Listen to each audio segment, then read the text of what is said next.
course, anyone who tells you they know definitively what will happen is full of it because there are so many unknowns. There's a huge amount of disinformation out there. First of all, a perfect example, a piece yesterday in the New York Times said that the president has denigrated the validity and security of absentee ballots. Of course, he's never said anything of the kind. What the president has, I think, correctly objected to are mail-in ballots in a system in which the Board of Elections in, let's say, Clark County, Nevada, mails a ballot to every single voter, whether they have requested one or not. The number of people who have been mailed these ballots are either deceased or no longer living in the jurisdiction and therefore eligible to vote. Out of 1.3 million voters in the County Board of Elections only qualifies 39,000 as inactive. So this is an open invitation for fraud. In fact, when I was in Las Vegas just a week ago, I met a man who lived in a rental apartment. He had received 4 ballots, one for himself, which he hadn't requested, and 3 more for the people who had rented his apartment prior to his living there. Now, because he was forwarding their mail, he knew that none of them lived in state any longer.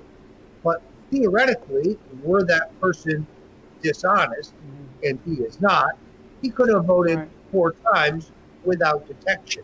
That's a perfect example of the kind of fraud that I expect in the Nevada count. Roger Stone, appreciate you joining us from Florida there. Thanks so much. Great to be with you. And that was our brand new show, The Water Cooler with David Brody, and you can catch it here on America's Voice Live every weekday, Monday through Friday at 4 p.m. Eastern. Now let's bring in Jeff Crouere, host of Ringside Politics. Jeff, what do you expect President Trump to talk about tonight in Florida? Well, I think President Trump is going to continue to talk about the economy and the progress that we've made with the economy since the depths of the pandemic in April. I think he's going to talk about this Supreme Court justice and, the big announcement that he's going to make on Saturday. That is building. He's going to talk about the healthcare initiatives that he just announced today. I think he's going to talk about the riots that have been going on and, what just happened in Louisville in the wake of the Breonna Taylor decision. And then I think he's going to talk about a peace deal, which should be coming very shortly with another country coming on board to sign a deal with Israel. So many positive things going on. And you know how President Trump is, Jessica. He hits a lot of different issues in these great speeches that he gives. That's right, Jeff, he does. So it is worth looking forward to, and we await the president there at the airport in Jacksonville. And we'll get back to you, Jeff, in just a little bit. And keep it here with us on Real America's Voice as we continue to bring you live pre-rally coverage of the president's speech tonight in Jacksonville, Florida. And remember, you can text APP, that's APP, to 888-111 to get your latest Real America's Voice download, where you will get the latest news updates of rally, riots, protests, and conferences across the nation. And when news happens in your city, you can upload your videos and maybe even join us here on air so America can hear your voice. Keep it here. We'll be right back. Promises made, promises kept rally with your president, Donald Trump. Live from Jacksonville, Florida. Return of the rally. Hello, I'm Mike Lindell, and as you know, my passion is to help each and every one of you get the best sleep of your life. That's why I created my new Giza Dreams bed sheets. I guarantee you they'll be the most comfortable sheets you'll ever own. With the Giza Dream Sheets, I'm getting the best sleep of my life. They are so soft and smooth. I never slept so good. I fall asleep faster because I'm actually comfortable. I started by using the world's best cotton called Giza. It's only grown in a region between the Sahara Desert, the Mediterranean Sea, and the Nile River. It's ultra soft and breathable, but extremely durable, which is why I can give you my full 10-year warranty. But I didn't stop there. My Giza sheets also include full 21-inch wide pillowcases that will fit over any pillow and deep pocket sheets that will fit over any mattress. I guarantee you the first night you sleep on my sheets, you'll never want to sleep on anything else. Go to MyPillow.com or call the number on your screen right now. MyPillow Giza Dream Sheets are available in a variety of colors and will be the softest, most comfortable sheets you will ever own. Use the promo code and get 2 for 1 low price, plus free shipping. Giza Dreams are made with the finest, most sought-after cotton in the world. Giza cotton was once reserved for only the finest dress shirts, but is now available in Mike's Giza Dream Sheets. They feature a beautiful silky sateen weave that helps keep you cool and comfortable all night long. With the Giza Dream Sheets, I'm getting the best rest of my life. I love my Giza Dream Sheets. Go to MyPillow.com or call the number on your screen right now to get your very own MyPillow Giza Dream Sheets. Use the promo code and Mike will give you a very special 2 for 1 low price and free shipping. That's right, get 2 for 1 low price and free shipping. Call or go online now. For the best night's sleep in the whole wide world, visit MyPillow.com. Promises made, promises kept rally with your president, Donald Trump. Live from Jacksonville, Florida. Return of the rally. Welcome back to Real America's Voice. I'm Jessica Rivera. Let's head back out to Jacksonville, Florida, where our very own Dr. Gina is. Dr. Gina, what are people in Florida saying about the Latino vote and ballots? Well, it's interesting. I did see a lot of Latinos for Trump shirts today here in Florida, and I think that a lot of people are kind of hopeful, and I think really just kind of encouraged that the president is considering a Latina for that SCOTUS position. She isn't somebody we heard a lot about prior to this latest void that has been left by Ginsburg, and so I think people are really excited that the president right away came out and said, you know, there's a Floridian, a Latina that I am considering, and so there was a lot of chatter about that today. And Dr. Gina, while I have you, I'm just going to ask you one more question, since you kind of were on the topic of Barbara Lagoa, the candidate that the president is thinking about. She's, I guess, one of the top 2. Do you think that him picking her or not picking her, nominating her, will help or hurt him in Florida? I think the fact that he brought her into the picture, Jessica, and that he is considering her, you know, his base adores him. There's just no doubt about that. The enthusiasm for him is unparalleled from any president I've seen in my lifetime from his base. And I just don't think it's going to make a big difference in terms of whether or not he gets his base out to vote. No, I think it was just the fact that he thought of her and considered her, and I think his base trusts him probably to make that decision. At least that's what was reflected today in my interviews with people here in Florida. I think if he does select her, people will believe she was the best decision along his base, and I think if he doesn't, they'll think that Amy, his other potential Supreme Court justice, was the best selection. And so I think people are just excited for him to fill that seat. That's the biggest comment I heard today. Absolutely. Thank you, Dr. Gina, and we'll get back to you in just a bit. Florida is a key swing state for any presidential election, with the winner relying heavily on the Latino vote. And earlier today on News On, Miranda Khan interviewed political analyst Raul Canosa. This year, both the Trump and Biden campaigns have identified Latino voters as one of the key demographics that could have the biggest impact and is up for grabs. Here to discuss that and much more is Raul Mas. He is a political analyst and business development advisor. I'm kind of a good friend. I've interviewed you quite a few times, Raul. So great to have you. Thank you, Miranda. Thank you for having me. Joining us here on News On. So, as Election Day nears, both candidates are doing their best to sway the Latino vote, and nowhere is that more evident than right here in Florida. Right. So, what is the significance, and why does this feel like a Democrat, like this demographic in particular, is more up for grabs this time around?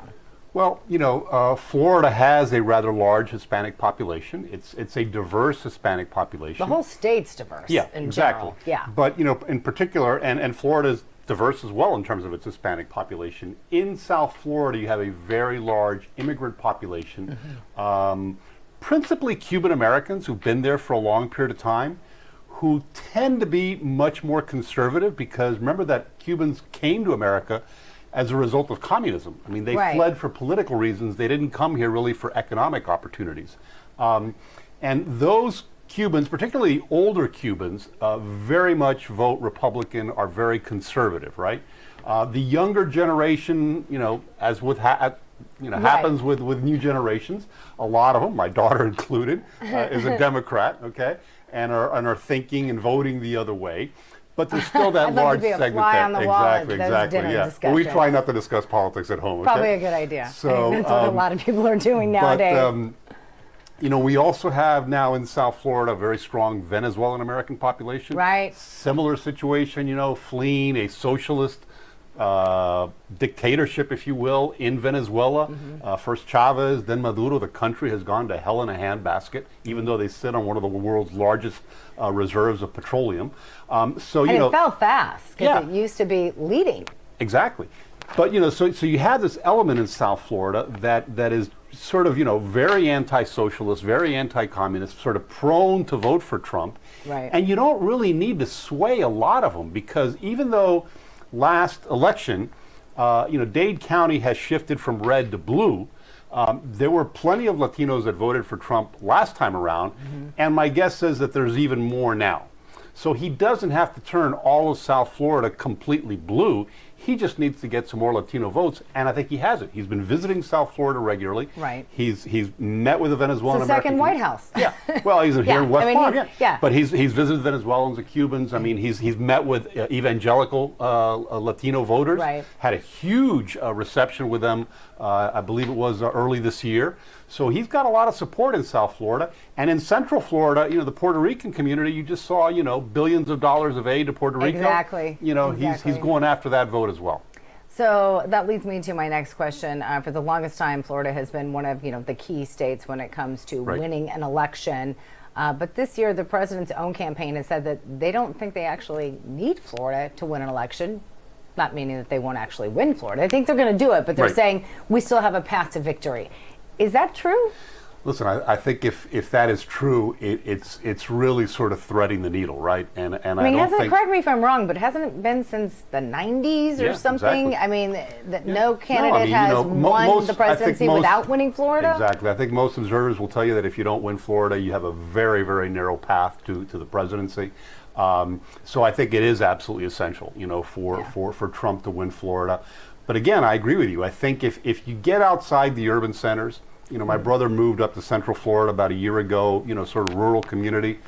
Man, there's Trump signs everywhere. I mean, you don't see a single Biden sign in Lake County, Florida. A lot of these rural areas, it is demonstrably pro-Trump. It's a very diverse. When I say diverse, I mean it's one of the most interesting states because, like people will typically say, the further north you go, the further south you go. Right. And so it's very, very complex. Yeah, I mean, North Florida is basically southern Alabama, right? I mean, don't tell them that. They may not like that. Well, no, I'm just kidding. I mean, it's kind of what it is. The way I know they what you're vote saying. I know what you're saying. And the rural communities up there. Right. So one thing that Democrats have been pushing for since the passing of Justice Ginsburg is that whomever Trump chooses will have a massive impact on the Latino community. Now, just the other day, Congresswoman Alexandria Ocasio-Cortez held a news conference with Senator Chuck Schumer, calling it Democrats' entire livelihood is on the line. I want you to take a listen to what she had to say, and then I want to get your reaction. We need to make sure that we realize and fight this fight with the weight of every person who sacrificed for voting rights, every person who sacrificed their well-being and their lives to make sure that they could marry whomever they love, to make sure that they could live freely and safely in a workplace, to make sure that they can live in this country. Your reaction to... Listen, I'll tell you, most Hispanics that I know do not take their advice from a woman whose sole life experience prior to, becoming a member of Congress was being a bartender. I'm sorry, but we just do not take her seriously, particularly the Cuban American community, the Venezuelan community in South Florida. She doesn't represent us, I think. But in all fairness, you're a Republican. She has been kind of this rising star when it comes to Democrats, especially those that are We're leaning more towards but keep in mind, listen, Sanders and more on that progressive. but she's representing that sort of progressive, leftist effort that is looking to defund the police, that is looking to do some rather radical things in America. Mm-hmm. And the truth of the matter is that most Hispanics are very family-oriented. They really are, pro-security, if you will, pro-law enforcement. They want the same thing everybody else wants. So glad that you brought up law enforcement. So I want to get your take on something, speaking of law enforcement, something that the governor of this state had to say last night on the subject of defunding the police. This is Governor Ron DeSantis. Take a listen. We are not going to permit localities to defund the police. If you defund the police, then the state is going to defund any grant or aids coming to you. And that applies to any municipality or local government throughout the state of Florida. We also understand that victims need to be compensated. And so if you have a situation where a local government is grossly negligent, where they abdicate their responsibility to protect people and property, like we saw in some of these cities throughout the United States, we will waive sovereign immunity and let you get compensated by suing those local governments. You also will not be eligible for state benefits or employment if you get convicted of participating in a violent or disorderly assembly. And we believe that that's something that makes sense from a taxpayer perspective. So some pretty harsh words there from the governor, kind of echoing the sentiment that the president's been saying in the Department of Justice, who recently basically classified 3 major cities as being anarchist jurisdictions. Is this the right approach? Listen, I think it is. I think there's a lot of people in Florida and throughout the country that are very upset with these riots and what's been going on, this violence in our streets. In the state of Florida, municipalities only exist because the state of Florida allows them to exist. I mean, they've got enormous sway over municipalities. State law preempts local laws. We've seen that with our gun control laws here in the state of Florida, where the state legislature has completely has decided that any and all gun legislation in the state of Florida belongs to the state legislature and has prohibited local ordinances regarding firearms. So the state has an awful lot of influence over local municipalities, and I think what they're doing is exactly the right thing. If you're going to choose to defund your police, put Florida residents in harm's way, there's going to be repercussions for it, which is the same thing that the Department of Justice is saying. I mean, look, these may be residents of New York, residents of New York State, but fundamentally they are also U.S. citizens, and they are entitled to protections, and they are entitled to live their lives, free of, the belief that they're going to be assaulted on the streets. So, look, it's a battle that's been brewing for some time. I hope it doesn't, get any worse. I pray that it doesn't get any worse. But I think people are fed up, and I think it's going to be a key issue in this election. The law and order thing, I think, has really taken over the COVID-19 discussion. Well, no doubt it will be a key issue. It's going to be one of the issues that's going to be taken up during the first presidential debate, which will take place September 29th. Thank you, Raul Moss. Thank you so much. My pleasure, Miranda. Good seeing you. And as you could see on your screen there just moments ago, Air Force One landed. So we're going to head over back to Gina, our Dr. Gina Loudon, who is at the airport there in Jacksonville, Florida. Dr. Gina, has the environment changed since Air Force One just landed? Oh, certainly. I went back in the back of the hangar, kind of by myself to grab a drink, and I hear the screams, and I'm like, oh, Air Force One is landing.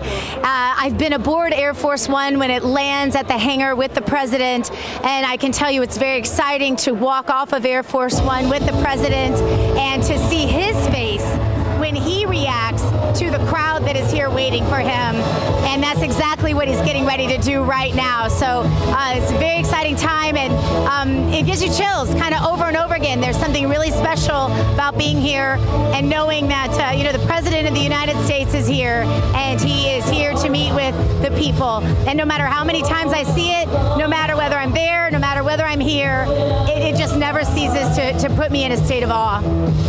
Thank you, Dr. Gina. How exciting it must be to be there in Jacksonville right now. And keep it here with us on Real America's Voice as we continue to bring you live pre-rally coverage of the president's speech tonight in Jacksonville, Florida. And remember, you can text APP to 888-111 to get your Real America's Voice download, where you'll get the latest news updates of rallies, riots, protests, and conferences across the nation. And when news happens in your city, you can upload your videos and maybe even join us here on air so America can hear your voice. Keep it here. We'll be right back. Promises made, promises kept rally with your president, Donald Trump. Live from Jacksonville, Florida. Return of the rally. Hello, I'm Mike Lindell, and as you know, my passion is to help each and every one of you get the best sleep of your life. That's why I created my new Giza Dreams bed sheets. I guarantee you they'll be the most comfortable sheets you'll ever own. With the Giza Dream Sheets, I'm getting the best sleep of my life. They are so soft and smooth. I never slept so good. I fall asleep faster because I'm actually comfortable. I started by using the world's best cotton called Giza. It's only grown in a region between the Sahara Desert, the Mediterranean Sea, and the Nile River. It's ultra soft and breathable, but extremely durable, which is why I can give you my full 10-year warranty. But I didn't stop there. My Giza sheets also include full 21-inch wide pillowcases that will fit over any pillow and deep pocket sheets that will fit over any mattress. I guarantee you the first night you sleep on my sheets, you'll never want to sleep on anything else. Go to MyPillow.com or call the number on your screen right now. MyPillow Giza Dream Sheets are available in a variety of colors and will be the softest, most comfortable sheets you will ever own. Use the promo code and get 2 for 1 low price, plus free shipping. Giza Dreams are made with the finest, most sought-after cotton in the world. Giza cotton was once reserved for only the finest dress shirts, but is now available in Mike's Giza Dream Sheets. They feature a beautiful silky sateen weave that helps keep you cool and comfortable all night long. With the Giza Dream Sheets, I'm getting the best rest of my life. I love my Giza Dream Sheets. Go to MyPillow.com or call the number on your screen right now to get your very own MyPillow Giza Dream Sheets. Use the promo code and Mike will give you a very special 2 for 1 low price and free shipping. That's right, get 2 for 1 low price and free shipping. Call or go online now. For the best night's sleep in the whole wide world, visit MyPillow.com. Promises made, promises kept rally with your president, Donald Trump. Live from Jacksonville, Florida. Return of the rally. And welcome back to Real America's Voice. I'm Jessica Rivera, and we have boots on the ground in Jacksonville, Florida, where Air Force One just landed, and we're bringing you live pre-rally coverage of the president's speech tonight there in Jacksonville, Florida. Our very own Dr. Gina Loudon is there, and we're going to get to her in just a moment. But we're going to talk to Jeff Carrere, who is coming to us from our Louisiana studio. Jeff, just before the break, we were talking about just the voting polls and things like that, the Latino vote in Florida and how important it is. And I wanted to ask you, presidential candidates, they depend on the Latino vote, giving them that edge in Florida. In 2016, polls prior to the election showed that President Trump was not going to be able to grasp that vote. They thought that Hillary was going to go away with it with the win. But in the end, President Trump did end up winning the state of Florida. Do you see that happening again this election, seeing as the polls right now are actually seeing Biden and him sort of tied, if not President Trump ahead a little bit? Well, the good news for President Trump, Jessica, is a recent Washington Post poll just showed him 4 points ahead in Florida. And you know the Washington Post poll was not skewing Republican. As Dr. Gina talked about earlier, a lot of these polls tend to, oversample Democrats and really have numbers that are not favorable to President Trump. So if that poll showed him 4 points ahead, I think he's even ahead by more. And interestingly, Jessica, I looked at some other poll numbers prior to our interview, and he's doing very well among Hispanic voters, and much better than Hillary did 4 years ago. And he came out this week with some strong measures against communist Cuba and also Venezuela and Nicaragua, communist and socialist nations. And I think he knows that if he continues down sort of the path he's going now, taking strong measures to protect our borders, to stand up for American values, to, condemn communist dictatorships in Cuba and other countries, he'll do well with a large Cuban American vote in Florida. I see him doing better than Hillary did. I mean, better than he did against Hillary 4 years ago. And I see him winning Florida this time, Jessica, by a greater margin than he won back in 2016. All right, Jeff, thank you for that. And we're going to head back out to Jacksonville, Florida, where Dr. Gina Loudon is. Dr. Gina, I was going to ask you, so you've been out there all day. You've talked to a lot of rally goers throughout the day. We've seen many of the live interviews that you've done for us. And you've talked to an array of different people. What are people saying about the different topics, about the SCOTUS vacancy, about a coronavirus vaccine? What are some other topics that people are very interested in this year there in Florida? Well, I think, so much of what people are concerned about, I think, centers around security. Just, people recognize that back in 2016, when they were voting for president, the things we were worried about, we're not worried about anymore. We were worried about things like Islamist terror, and that worry has been wiped off of our list. And it's allowed us really, I think a lot of people feel like, to drill down to other concerns. And I think for the Trump supporters, their feeling is a lot of the issues that maybe they're concerned about today have been created by their opponents. People feel like these riots in the street, Antifa, the Black Lives Matter Incorporated agenda, some of the problems that the press has created by propagating false narratives. These are the kinds of things that Trump supporters are concerned about today, and they're thankful to this president for his promises made, promises kept agenda that has eradicated a lot of the things that they felt really risked their security back in 2016. And I don't know if you can see behind me, Jessica, but Air Force One is definitely pulling up, and I know that because I recognize the screams. That's right, Dr. Gina. We see it just moments away from that door opening and President Trump deplaning, if it hasn't already. But since we're going to stick with you here, Dr. Gina, I want to ask you, you're one of the few that's been able to experience the flight on Air Force One with the president. And we know that the president has done major renovations that were much needed to Air Force One. Can you tell us a little bit more about your experience? Yeah, one of the things that I think I never realized before I went on Air Force One is that the president, he's in the Oval Office portion of Air Force One, and then he'll call you back as it were, if he wants to visit with you, which I had the privilege of. And we sat there and visited and had dinner together, and it was amazing to just sit there in a casual atmosphere with him. And he kept handing me Starbursts, and it was just a strawberry Starburst are the ones that he prefers, if you were wondering. And there was a fruit basket next to him, but he was having the Starburst. Little things like that I'll never forget. But one of the things that I found most amazing was the nuclear football sitting right there the whole time. I don't know why, that just amazed me. It's not like I didn't know that, but just to see it like right there, just in case. And then one of the other things that was really fun was the ability to call my family and friends from Air Force One. That was just an amazing thing. You never think about who are you going to call, but who are you going to call if you're aboard Air Force One? I challenge you and our audience to think about that. If you have a few calls from Air Force One, who are you going to call? That was a fun thing to think about that day that I had never thought about before. So those were some of the pluses, but mostly just being around him, getting to ask him questions in such a really casual environment. That was one of the most amazing things. I wrote down everything that I remembered that day, and I'll never forget it. Well, thank you, Dr. Gina, for sharing that experience, because many of us may never be able to experience that. So thank you for sharing those memories. And now let's head over back to Jeff. He's coming to us from our Louisiana studio. Jeff, I'm going to ask you the same question that I asked Dr. Gina a little earlier. When it comes to the SCOTUS vacancy, we hear of Barbara Lagoa as one of the possible nominations this coming Saturday for that position. She's a female judge, very well-versed resume that she has there. She's from Florida.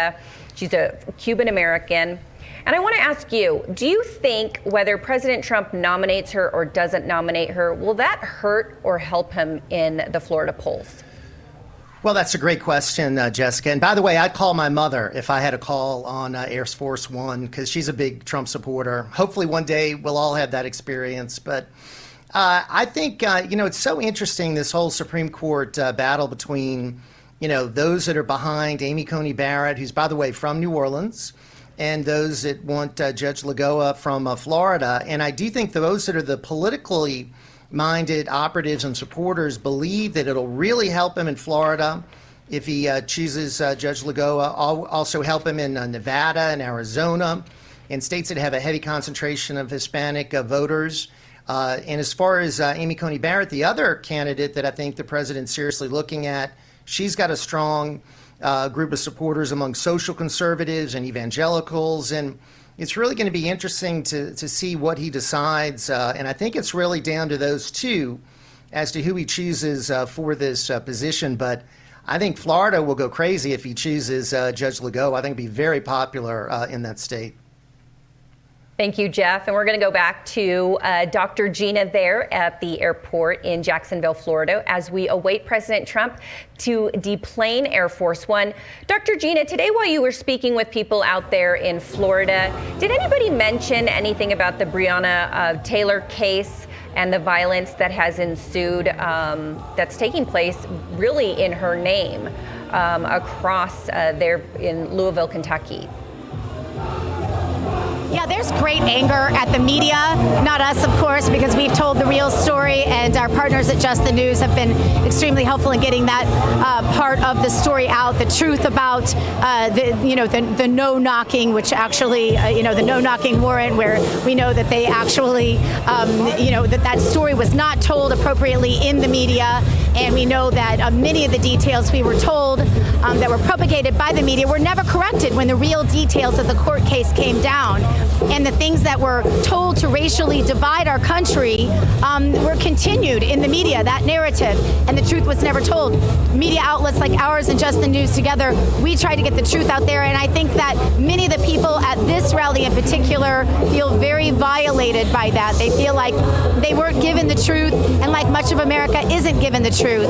And that's why outlets like ours are doing so well, and our viewership is just increasing exponentially, Jessica, and I don't mean this to be just a plug for our network, but it really is true that Americans are looking for networks that will tell them the truth, and they want the truth on stories, especially stories like this one, not because they want a specific narrative or because they want a right-leaning narrative, because they want the truth, and because they don't want a divided America, they want a united America.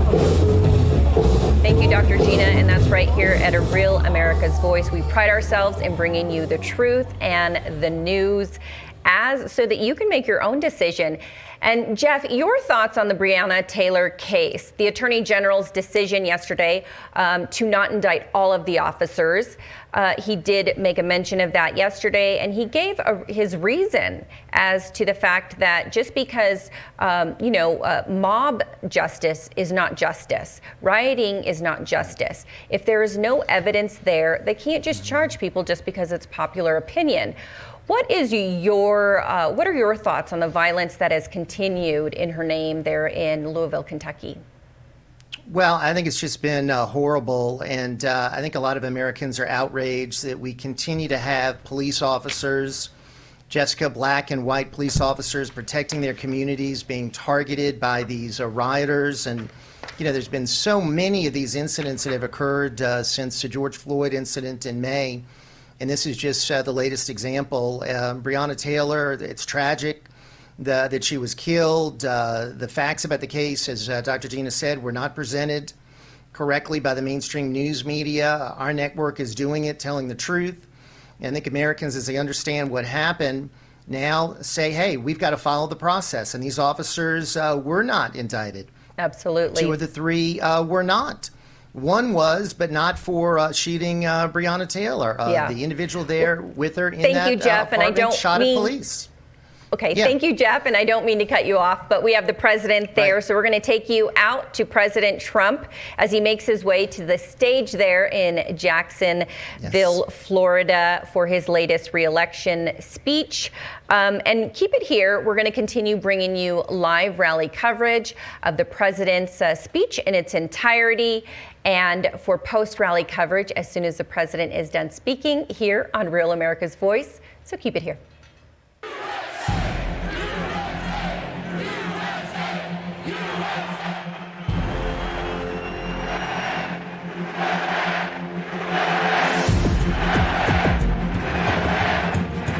We've done more than any administration in its first 3.5 years in the history of our country.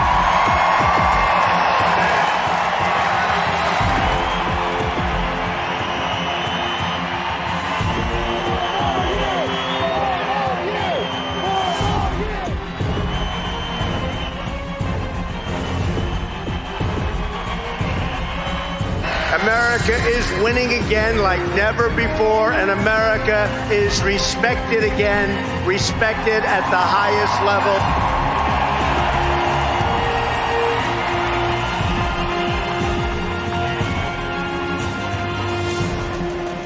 Trump 2020! Trump 2020!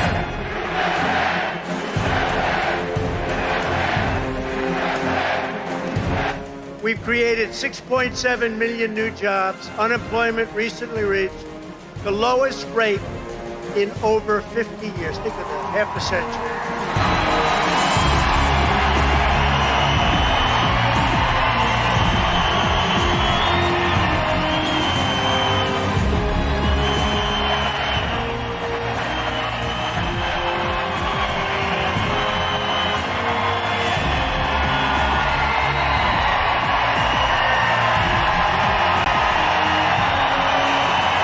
I make this promise. We will make America strong again. Hard-working American patriots. This is some crowd. I just wish the cameras would show the crowd. They don't want to do that. They don't like to do that, you know. It's harder for us to win because we have fake news back there, but somehow we just keep on doing it. Isn't it crazy? Isn't it crazy? This is you know, it's interesting. When Biden comes to Florida, he'll have like 12, 13 people. You know, they do the circles. And he has a hard time filling up the circles. Here we probably have 30,000 people or something. That's a lot of people. That's a lot of people. Well, I want to thank you. 40 days from now, we're going to win Florida. We're going to win 4 more years in the White House. And this is the most important election in the history of our country. I believe that. It is because we're dealing with people that are crazy. They're going to raise your taxes. They're going to take away your Second Amendment. You know that. Your Second Amendment's not going anywhere with me, I can tell you that. The Democrat Party has been completely taken over by socialists, Marxists, and far-left extremists. They embrace the policies of communist Cuba, socialist Venezuela. They want to end the American dream for Hispanic Americans. We love Hispanic Americans. Wow. Did you see they released a poll today? They said Trump's doing really well with what's going on with the Hispanic. It took you so long to figure out that I love you. How long did it take? No more of that stuff. No, the Hispanic Americans are great. And you know, they released a poll today, and nobody's ever seen anything like it. The Republicans are beating the Democrats with Hispanic Americans. Think of that. No, we're doing great. We're doing great. And they never like to show those polls. Whenever you see they don't show too many polls, that's only because we're winning. We're winning by a lot. We think we're winning by like a lot. But the only poll that counts is on November 3rd, right? That's the only poll that counts, right? So get out there. Don't let them bluff you, whatever it is. Get out there and vote. The Republican Party is the party of jobs, safety, and freedom, and we will ensure that America never becomes a socialist or communist country.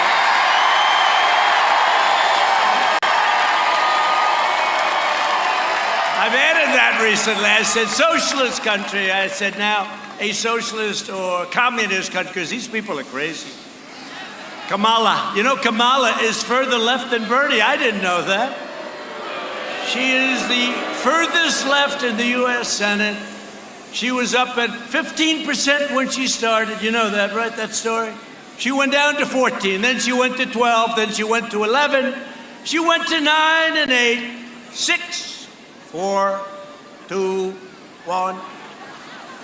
And then she left before Iowa, the great state of Iowa, where I made ethanol possible for them, ethanol. And I gave our farmers $28 billion. Thank you very much, China. We took it out of China because they were targeting Iowa, Nebraska, a lot of our great states, Wisconsin.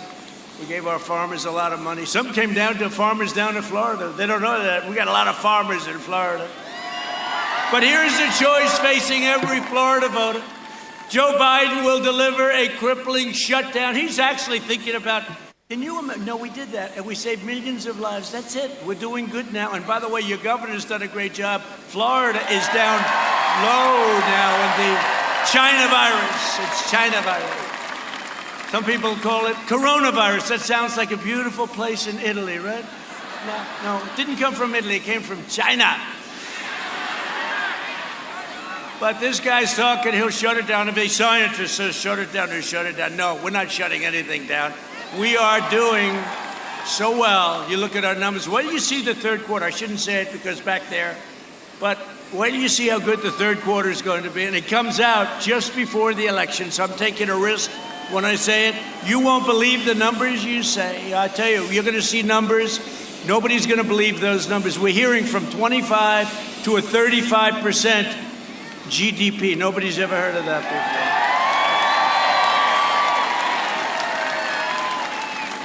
Well, Iran has a 25% GDP too, but it's a negative GDP of 25. They just announced negative 25. They don't like me too much. Be careful.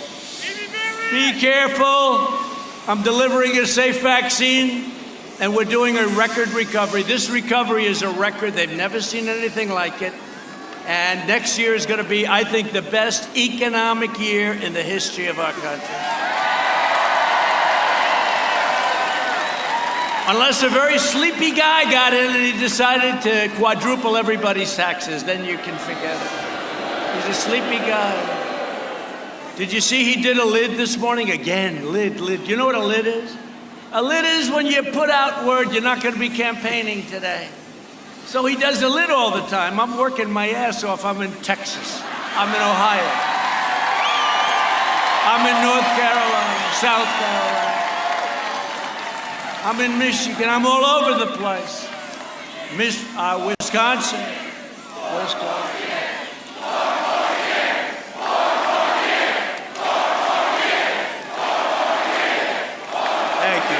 Thank you. But he puts a lid on.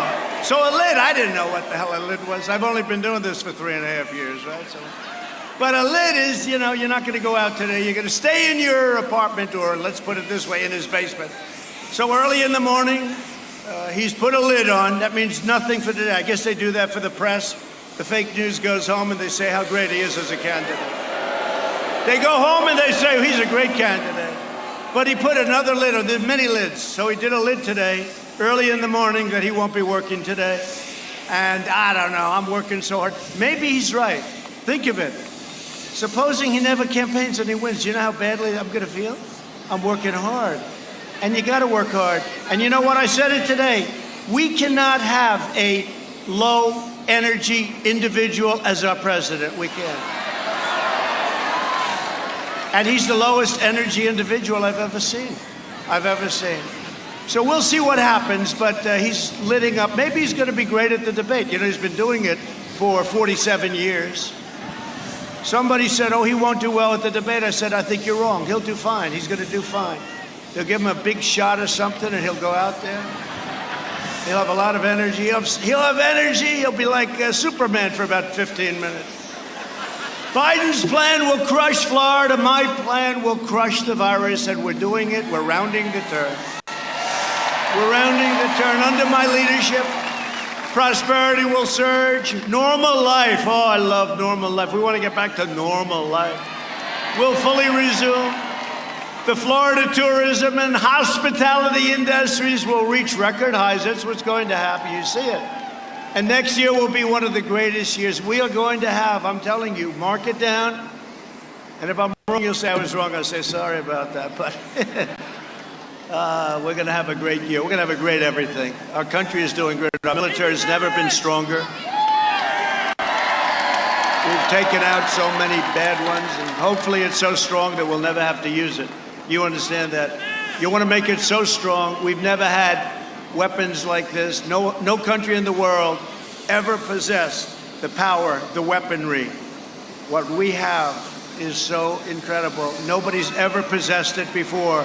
Not Russia, not China, not anybody. We're the envy of the world. Hope to God we never have to use them. That's all I can tell you. This election is about jobs. And by the way, speaking of jobs, it's all made in the USA, everything we have. And this election is also about law and order. You know, they said, oh, don't say law and order. That's too tough a term. They say, sir, say law and order very lightly, and then say, and safety and liberty and this. And I said, no, it's about law and order. We have to have law and order, right? And these Democrat-run states are a disaster. They're a disaster. You look at what's happening all over the country, and many of them. Look at Portland. How bad is that? I mean, how bad is that? And I will say, last night in Kentucky, I spoke to the governor. He's a Democrat. We had a great talk, and he pulled out his National Guard, and he's doing it good, and I give him credit. But mostly they don't want to do that. I say, let us send the National Guard. I did it in, remember? Minnesota. We're going to win Minnesota. So I did it in Minneapolis, Minnesota. They were having a hard time. And it took a little longer than we wanted, but we got the okay to get in. We solved that problem in about 25 minutes, I think it took. They formed a line. That was the hard part. The easy part was just walking straight ahead. They never flinched. They were not socially distanced. They were right next to each other. They had $250,000 a piece uniforms. They had more stuff on their head. I'm trying to figure out what is it. They had computers. They had infrared goggles. They had everything. And they walked forward with their canisters of tear gas and pepper spray. And it was, remember the CNN reporter, he went down. He got hit on the knee with a can of what? Yeah, that's right. He got hit. He said, I'm down. He was down. It's too bad. I felt badly for him, though. He went down. Ali Velci. Remember, he was standing, and he was saying, this is a friendly protest. It's wonderful to see the lovely people that are here. You know, he's ducking. And behind him, the entire city was burning down. Do you remember that? The entire city. Why are they doing that? What's the purpose of it? I don't get it. But no, he got hit on the knee with a canister of tear gas. They say it hurts. It hurts, you know. And that's only going 52 miles an hour. A bullet goes about 2,000 miles an hour. But they say it hurts. But they cleaned out that city. In a half an hour, they had no problem. Minneapolis, that's one of the reasons I'm going to win. Another reason would be Ilhan Omar. That's a reason. Omar. We're going to win because of Omar. That's a beauty. That's really, she's great. She's great. She loves our country very much. She has total disrespect for our country. And I think she has hatred for our country. But I would say Omar is a big reason that we're going to win. They're not too fond of her in Minnesota. I'll always fight for the right of all citizens to live in security and peace. So we have law and order. Joe Biden is weak as hell. He surrendered his party to flag burners, rioters, and anti-police radicals. The Democrat Party's war on police. You know, a lot of people say cops. I never liked the word. You know, my father, sit down, please. Come on, we'll be here for a while. What the hell? We have nothing else to do. I have nothing else to do except run a country.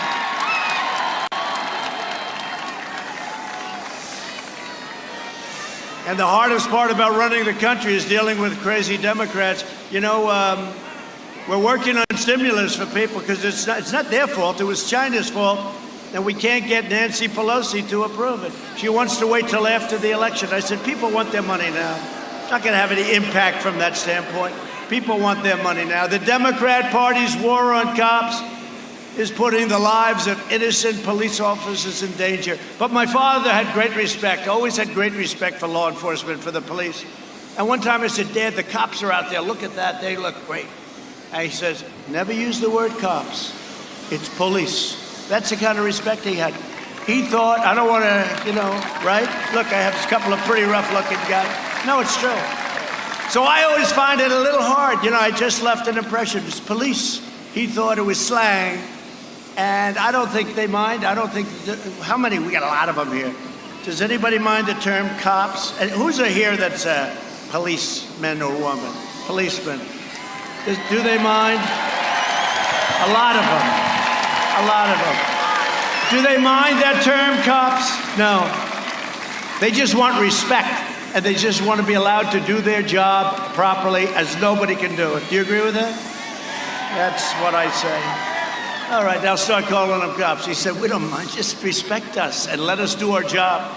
Earlier this month, 2 sheriff's deputies were ambushed at close range in Los Angeles, California. I called them both, and they're okay, but they were hit. They were hit bad. Last night, as you know, 2 police officers were shot in Louisville, Kentucky.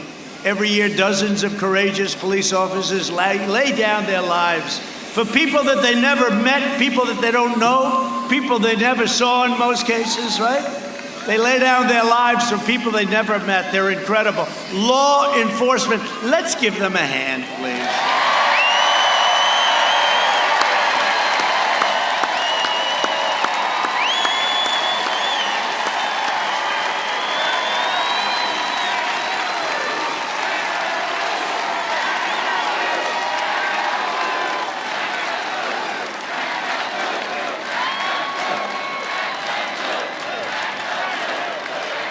Thank you very much. That's good. I tell them all the time, we have endorsements from all of them, but I tell them all the time, you have no idea how much you love. They don't hear it because they watch the fake news at night, and you don't get the true story. That's a lot of guys. That's a lot of people back there. That's a lot of fakers back there. Look at all those red lights. The red light means you're on live. The problem with being on live, you make a little bit of a mistake, and they say this was a horrible evening.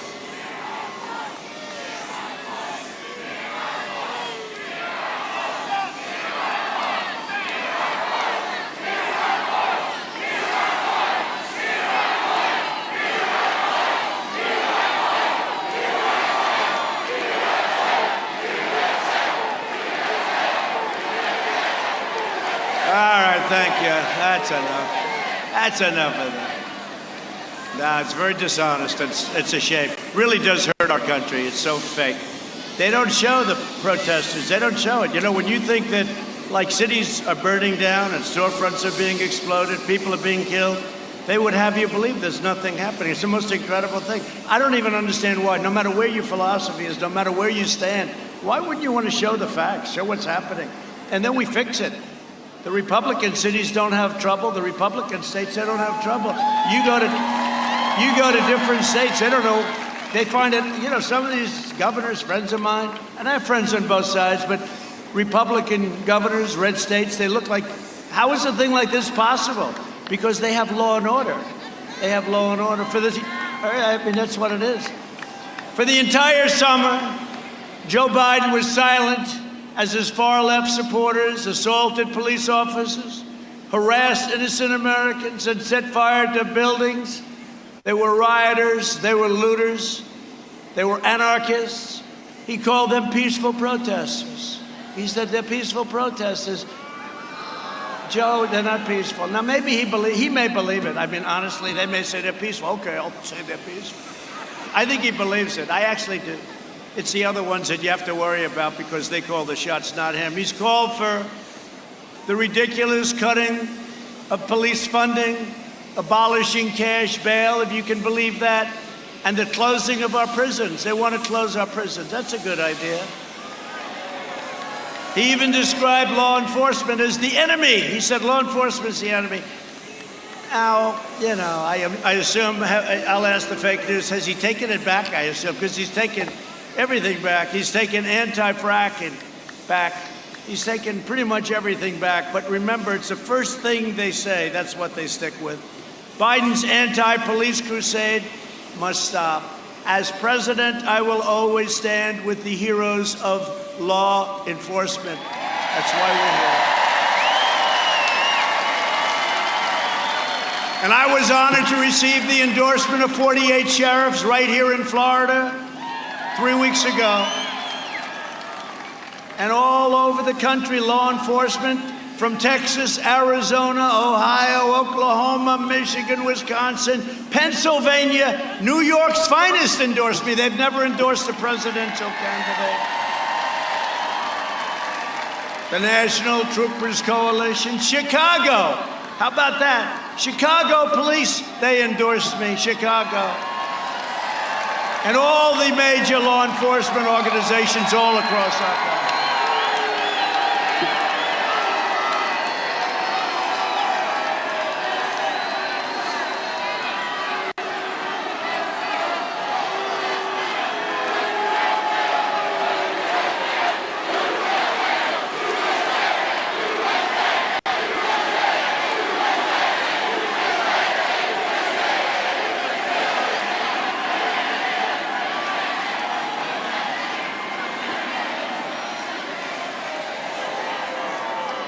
They go back home to mommy, they say, Mommy, I'm sorry. I'm sorry. You know the incredible thing about that? I didn't hear anything except our crowd. No, they have no voice. They're screaming at the top of their lungs, but their lungs are very small. And I didn't hear, all of a sudden you hear, whoa, like this right here. It's true. If you wouldn't recognize them, we wouldn't even know they're here. Now, tomorrow, the headline is, so you had one young protester. The headline will be tomorrow, Trump's rally broken up by protests. One very young girl. She's a girl. Am I allowed to say girl? She looks like she's like about 16 years old. How the hell is that happening? 250 generals and military leaders, also hundreds and hundreds of military spouses, have given their complete and total endorsement to our campaign. To uphold the laws of our land and to uphold our Constitution as written. On Saturday, I will be announcing my nominee to the United States Supreme Court.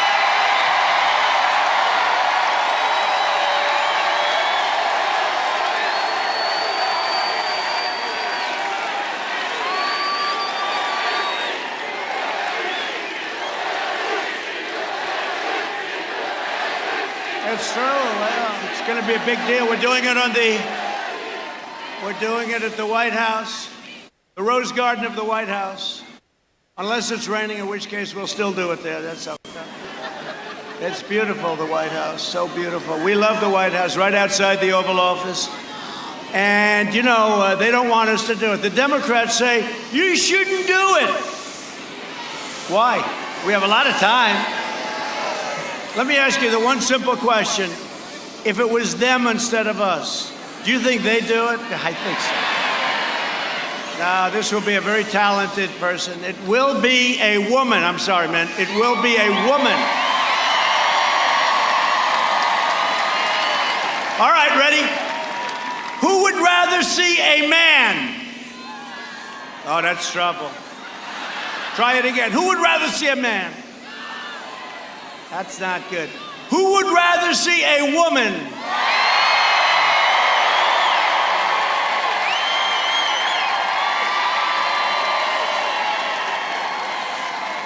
I think it would be, really, I think it would take tremendous courage. I don't care how great the man is. Ladies and gentlemen, I'd like to tell you that Jim Fitzgerald, and then you would see a lot of very unhappy faces, right? My opponent refuses to release his lists of potential justices because they will be handpicked by extremists like Representative Alexandria Ocasio-Cortez, sometimes known as AOC plus 3, right? AOC. And one of the 3, I think, is Omar, right? But they'll pick the person. So if Biden does that, if he puts an extremist into that position, he loses everything that's like normal. And if he does the other way, he loses the left. So he doesn't want to give a left. I'd love to have him put up a list. I'd like to see I could see what that list would be. I could already tell you the people on that list. It would not be good. It would not be pretty. You would not be happy. That would be the end.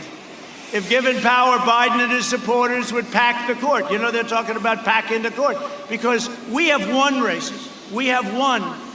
I'll tell you what. So this will be my 3rd, and we're in great shape. Do you see what's going on with the Republican Party? How unified the Republican Party is? Right? No, we're unified. It's a beautiful thing to say. Thank you, Mitt. Thank you. Appreciate it.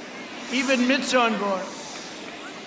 Even Mitt's on board. No, it's a good thing to see. Having a unified party. Of course, when they did the impeachment hoax, we had 197 to nothing in the House and 52.5 to a half. That was Mitt. But that's okay. I'm no longer angry at Mitt because he's being very nice on the Supreme Court. He's doing the right thing. I just want him to do the right thing. But they want to pack the court. You know what that means? They want to put on a lot of justices. These are things that are just horrible. I guess we could do that too, right? We could do that too. But remember, it was Harry Reid that made this all possible. You know, they're angry at us. Listen, Chuck, Crying Chuck. You know what Crying Chuck is? Chuck. Every time you complain, remember, it was Harry Reid, your person in charge. He had your job before. It was Harry Reid who made this all possible. Thank you very much, Harry. I hope you're enjoying your evening. No, they blame us. Harry Reid gave us the power. Nuclear option. Thank you, Harry, very much. But he wants to pack the court, Supreme Court, with radicals who will terminate the Second Amendment, confiscate your firearms, eliminate the right to self-defense, strike under God from the Pledge of Allegiance and all other places. Tear down crosses from public spaces and force taxpayers to fund extreme late-term abortion. These far-left justices would release violent criminals, shield foreign terrorists, impose sanctuary cities, and declare the death penalty totally unconstitutional. Hey, it will be totally unconstitutional. They want to declare it unconstitutional for even the most depraved mass murderers. And it's a tough thing. It's a tough thing. They came to my office today at the death penalty for clemency. I said, what was the crime?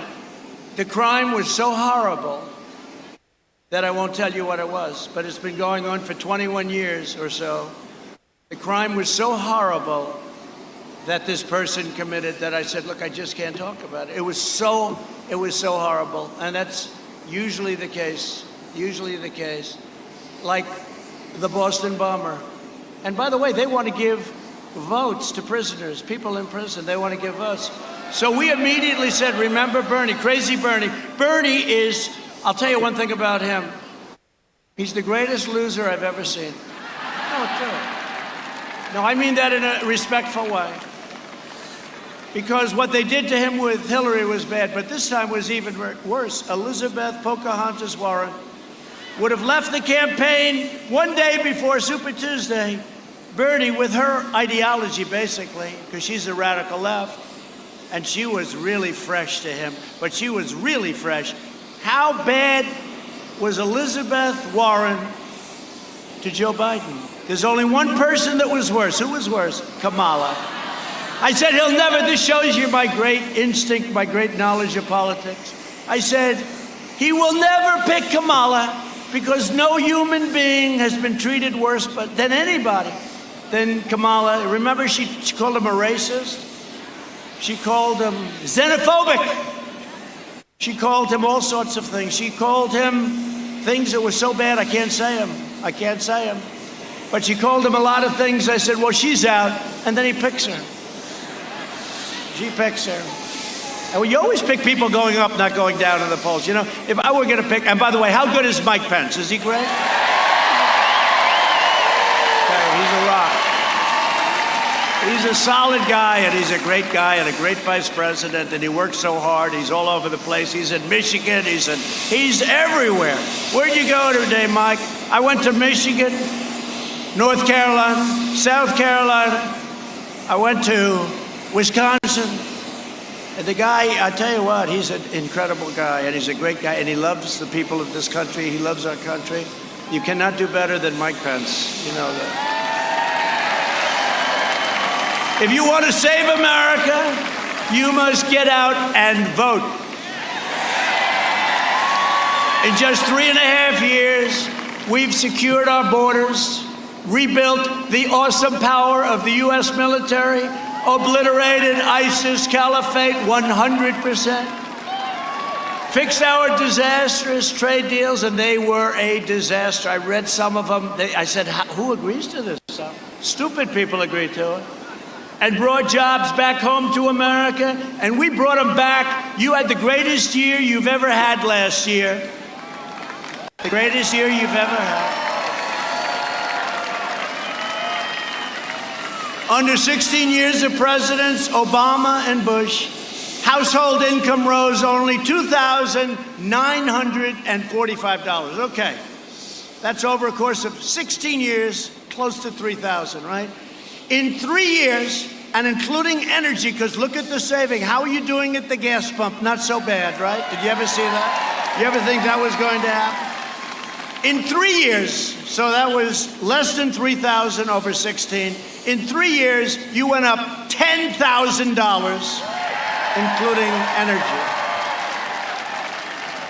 We lifted 6.6 million people out of poverty, the largest poverty reduction in the first 3 years of any president in the history of our country. We built the greatest economy in the history of the world, not only here, anywhere. We were beating everybody. You know, for years I heard that China in 2019 was going to overtake us, right? That didn't happen. Then they released the plague, but that didn't happen, and it still is not happening with the plague because they got hit hard themselves. I wonder if they understood that they were going to get hit too, right? But the plague came here. They could have stopped it.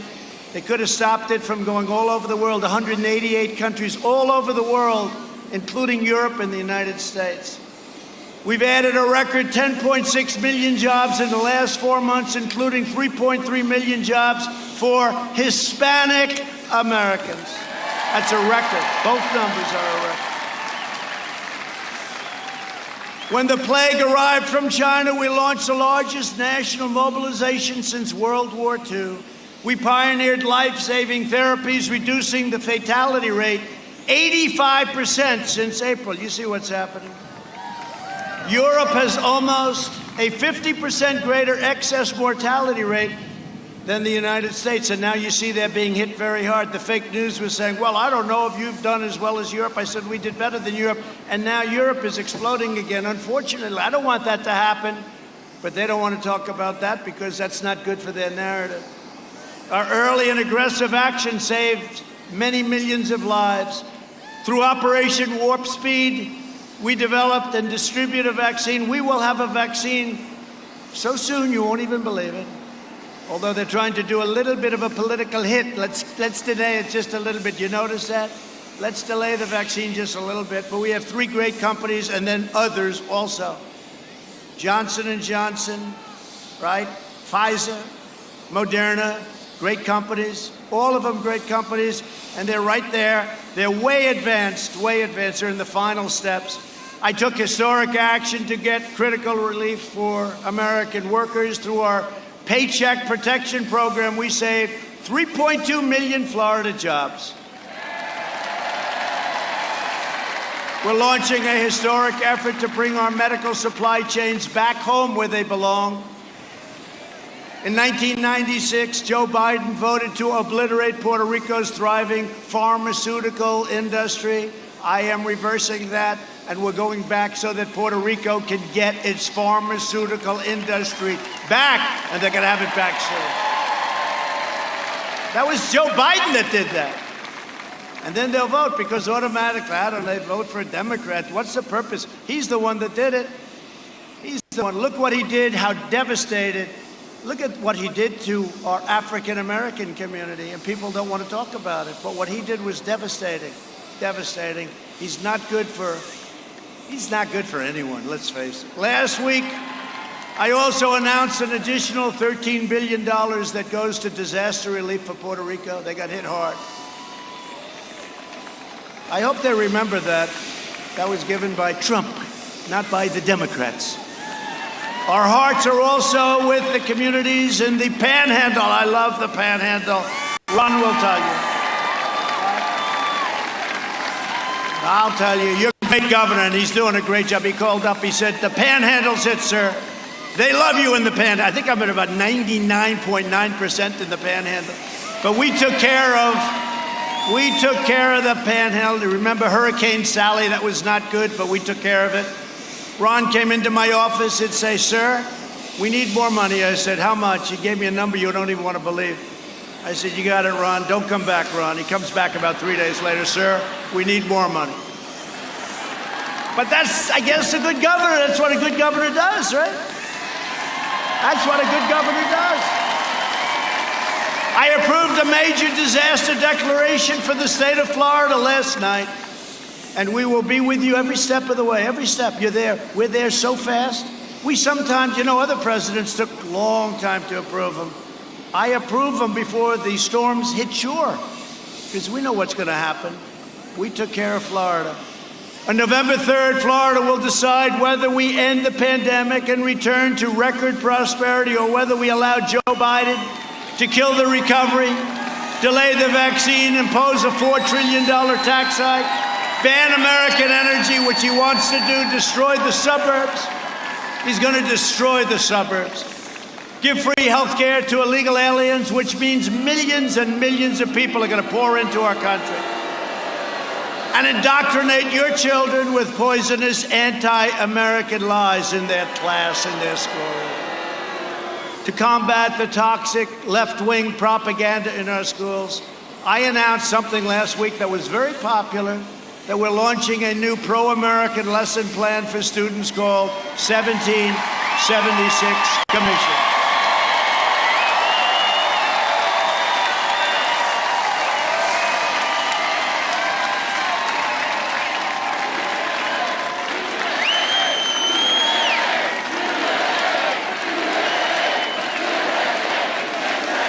We'll teach our children the truth about America, that we are the most exceptional nation on the face of the earth, and you haven't seen anything yet. You see what we're doing. I've also issued an executive order to prohibit the teaching of critical race theory in the federal government. That hateful Marxist doctrine paints America as a wicked nation, seeks to divide everyone by race, rewrites American history, and teaches people to be ashamed of themselves and be ashamed of their country. That's not happening anymore. We fired so many of these wise guys. We had one getting $350,000 a year teaching our military this stuff. And he said, what happened? We said, you're fired, get out, done. And many people. No, it's become a cancer. It's like a cancer. But many, many people gone. They're all gone. And if they're not, let us know and we'll let them go. But we have to unite together as one proud American family. That's what we are. We're joined tonight by some incredible warriors, some incredible people.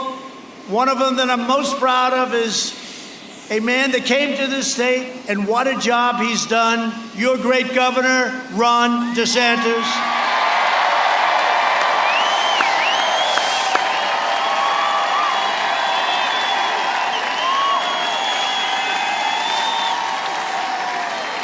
He's doing a great job.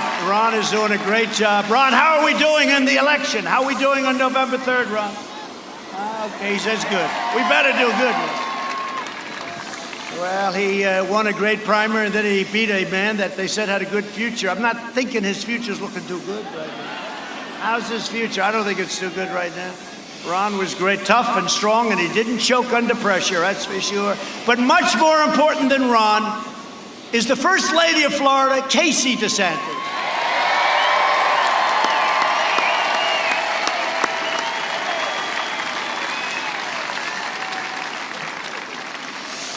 The mayor of Jacksonville, a really good guy. I got him to he wanted to do it so bad. We wanted to have our Republican National Convention right here in Jacksonville, but the timing was a little bit bad. We got hit a little bit with COVID, as they say. We got hit a little bit with the China virus.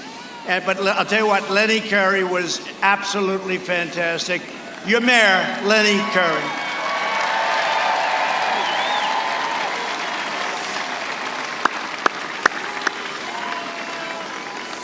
All right, you ready?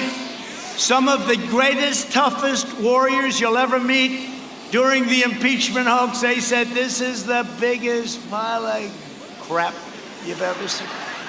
I'm the only guy in history that got impeached for an absolutely perfect conversation. It was perfect. We sent it around. Everyone said, what's wrong with this? We sent it to the Justice Department. Please check this. Thank goodness we had people that were taking it down, right? Exact notes. Great patriots. They took it down, 2 of them, and it was perfect. We sent it to the Justice Department. Please examine this conversation. We'd like to know what you think. They called back. They said, okay, listen, what exactly are you looking for here? You know, these guys are used to looking at killings and drug dealers, and they're saying, explain to us, what are you looking for? We don't see anything, you know. This was the greatest hoax. And today, by the way, you see what happened? They caught him. They've got him cold. They got him cold. We'll talk about it in a second. They caught him. They now find out that Trump was 100% truthful. It was a hoax. They got him cold. It was just announced. Dan Scavino just said it's the biggest, it's the hottest thing on the internet. They got him cold. We'll talk about it in a second. But these are warriors. When I needed warriors, I had them. Representative Matt Gaetz. Where's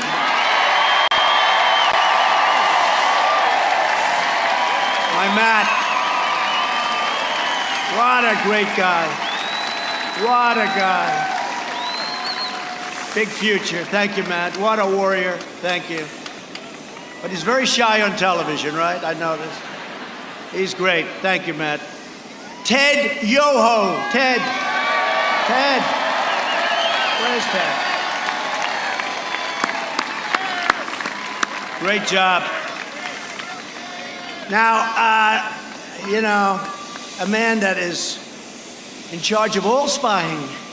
He was so good that Matt and Ron and Ted and Mike Waltz and a lot of people came to see me. Mike, another great one. Thank you, Mike.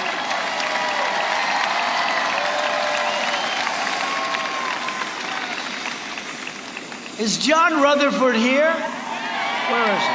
Where is he?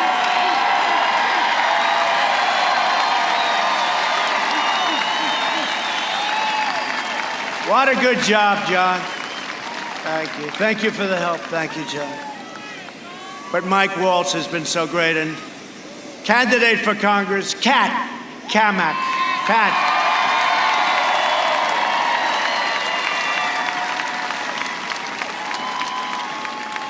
So Kat was in the Oval Office yesterday, right? And I said, how are you doing? Sir, I'm up 42. I said, 42 what? 42 points. That was a big Trump district, right? You're not in any real trouble, that's for sure. She's got. That was a great win you had. She'll be with us a long time, a long time. I really appreciate it. And we also have some others that are running for different offices in the Republican Party, and we love the Republican Party. They have been incredible. They have been incredible. We also have some of our really unbelievable undercover operatives. And if you don't mind, I won't introduce them. All right? I don't think we're going to introduce them. I want to so badly.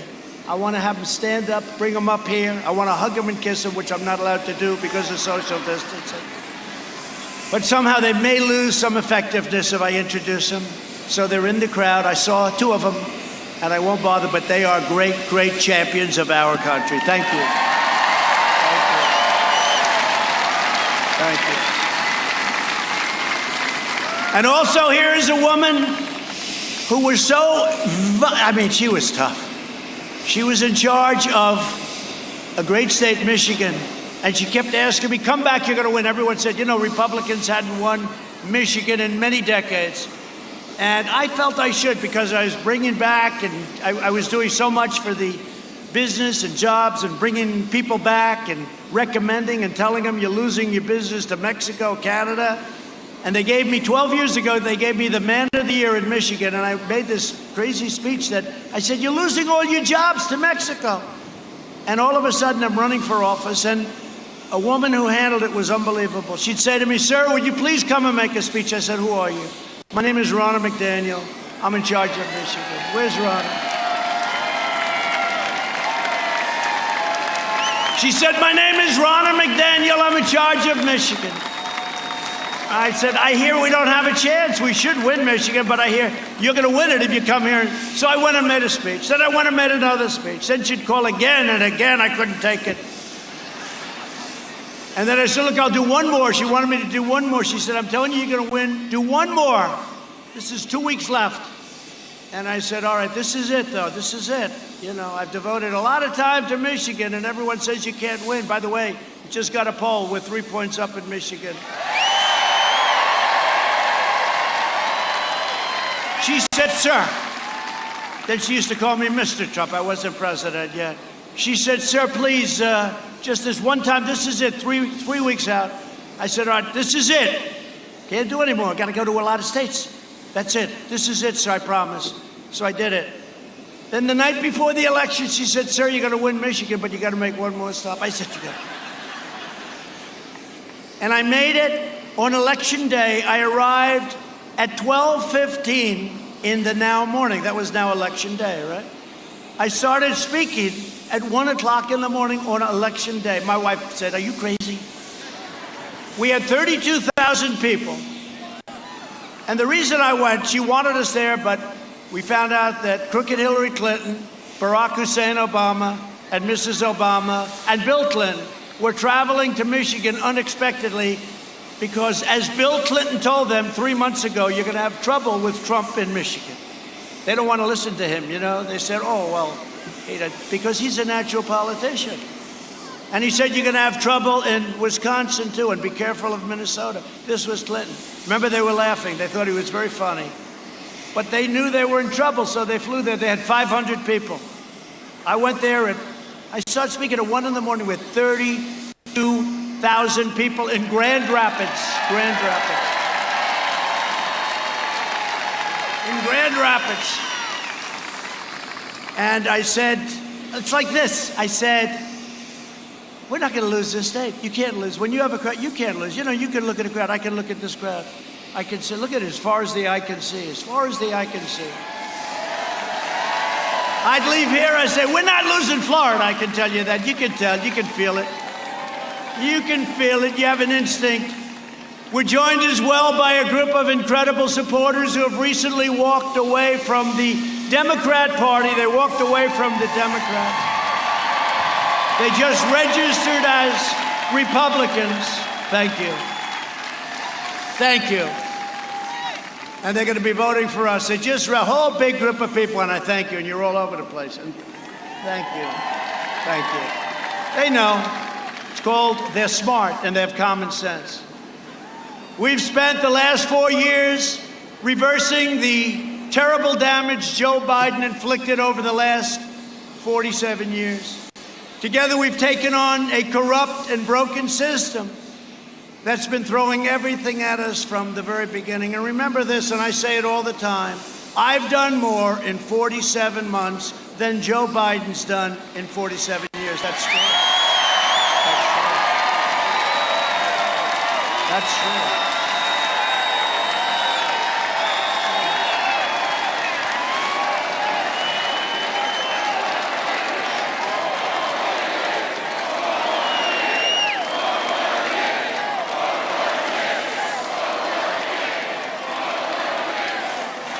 But today, a trove of text messages was released from the FBI agents involved in the Russia witch hunt. You had to see this. This is what I was talking about before.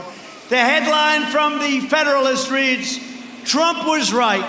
Explosive new FBI text detail internal furor over handling of the Crossfire Hurricane investigation." That was the name. We caught him. We had him before this, but this is like, remember the insurance policy? Darling, darling, oh, I love you so much, darling. She's going to win, isn't she? Yes, 100 million to 1. That's not good odds for me.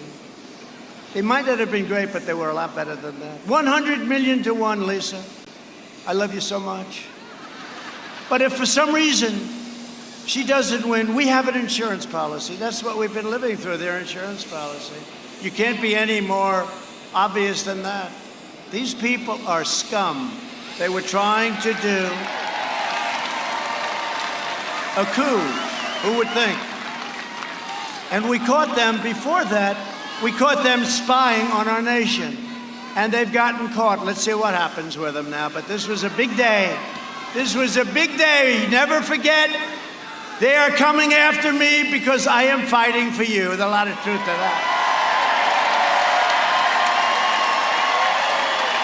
For decades, our politicians spent trillions of dollars rebuilding foreign nations, fighting foreign wars, and defending foreign borders. But now we are finally protecting our nation, rebuilding our cities, and we are bringing our jobs, our factories, and our troops back home to the USA.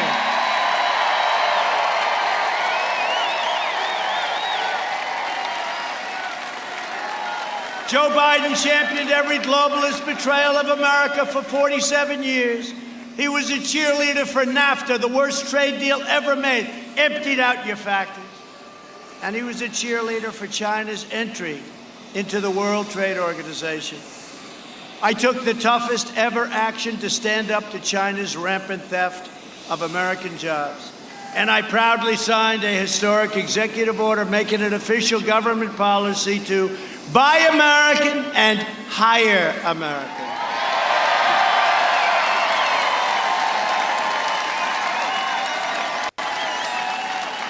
By the way, you ever see this guy? He's using my slogans.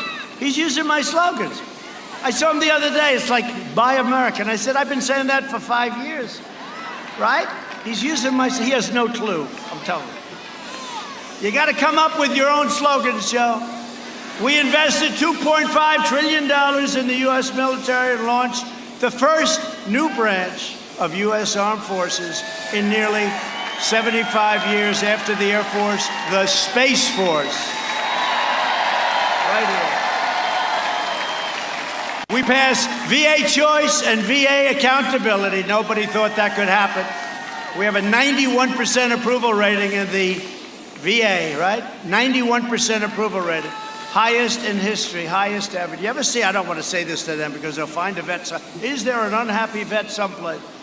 91% approval. Remember, we used to always watch every night, you see things on the news about how badly the vets are treated. Now we have a 91% approval rating. My guys are doing a great job. And today I can announce that the VA is approving a new $46 million lease for a brand new veterans health care clinic in North Jacksonville.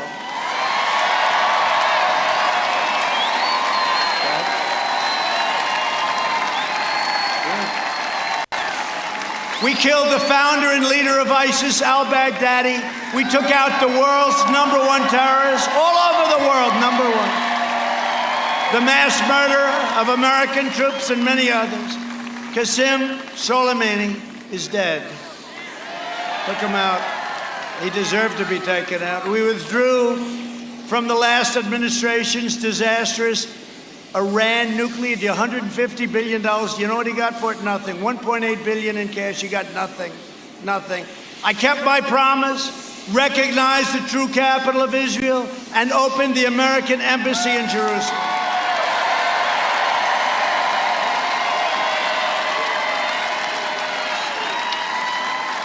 I also recognized Israeli sovereignty over the Golan Heights And instead of endless war, we are forging peace in the Middle East. You saw what is happening there.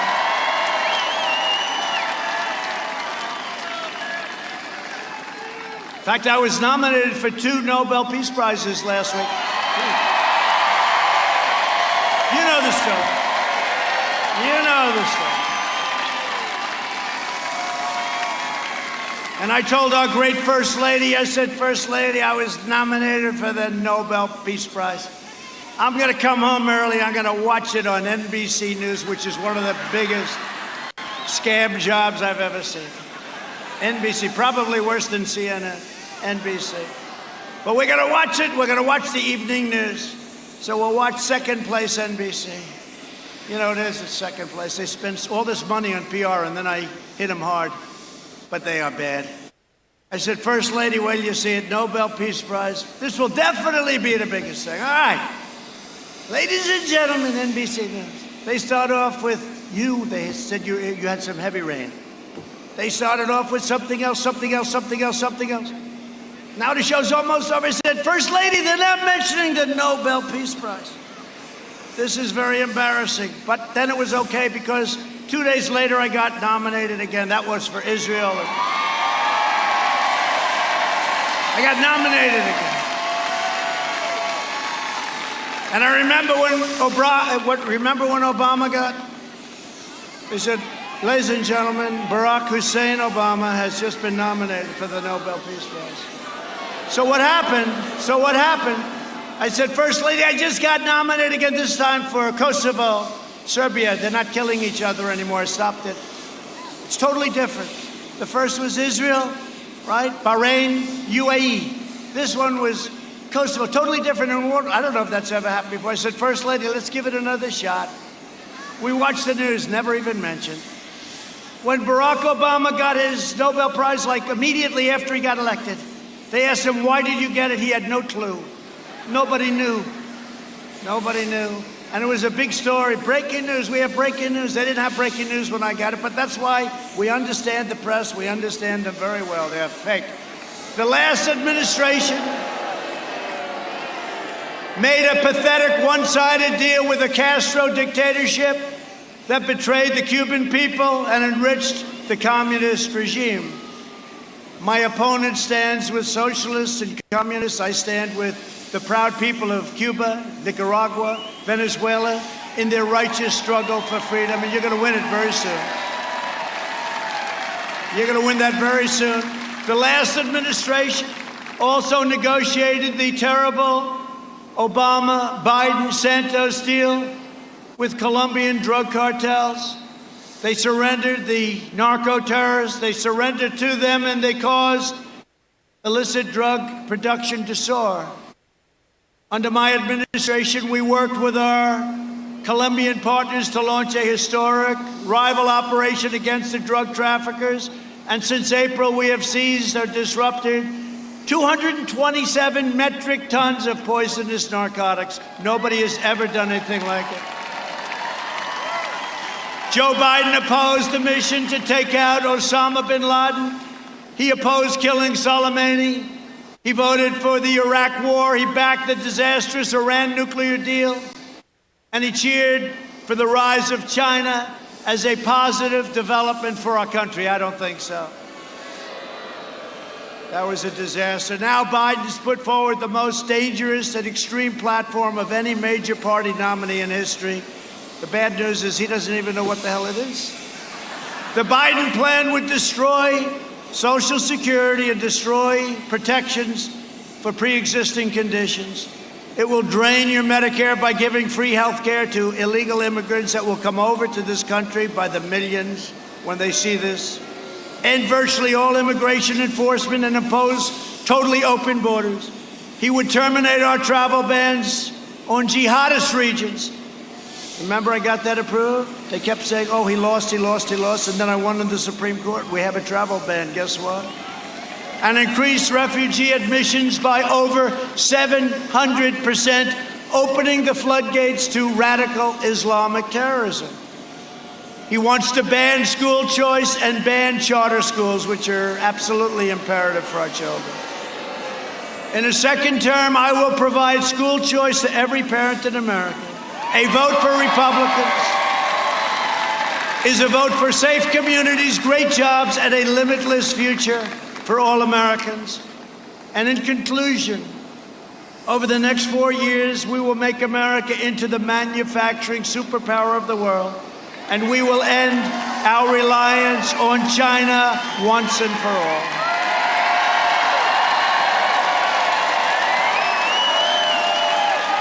We will make our medical supplies right here in the United States. We will hire more police, increase penalties for assaults on law enforcement, and we will ban deadly sanctuary cities.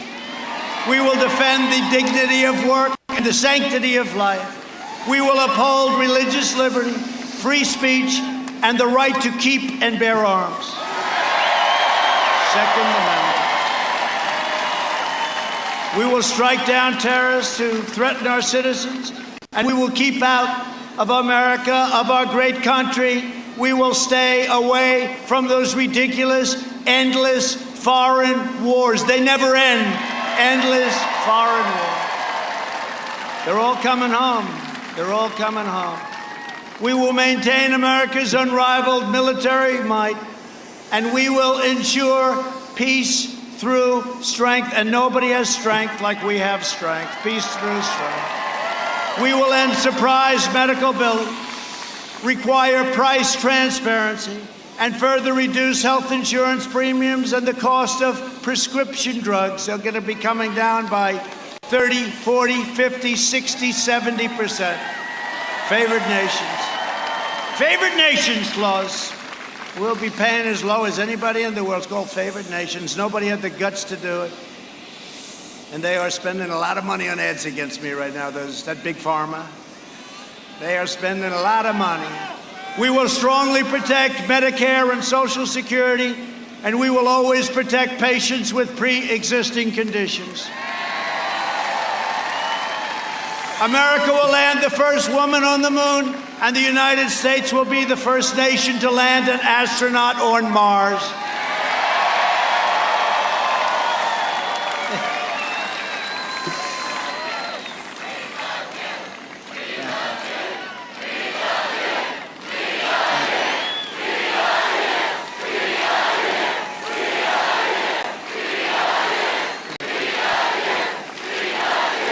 Thank you. That's really nice.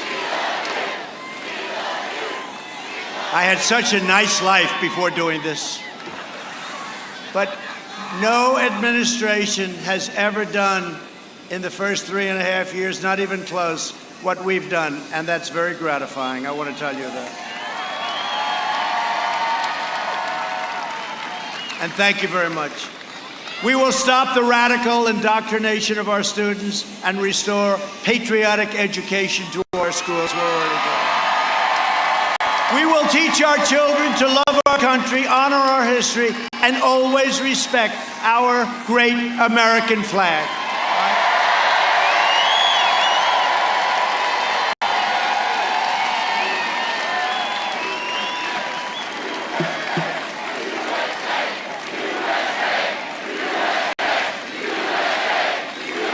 And we will live by the timeless words of our national motto, "In God we trust." For years you had a president who apologized for America. Now you have a president who is standing up for America and standing up for the great people of Florida. So get your friends, get your family, get your neighbors, get your co-workers, and get out and vote. We have to win this election. Most important election we've ever had.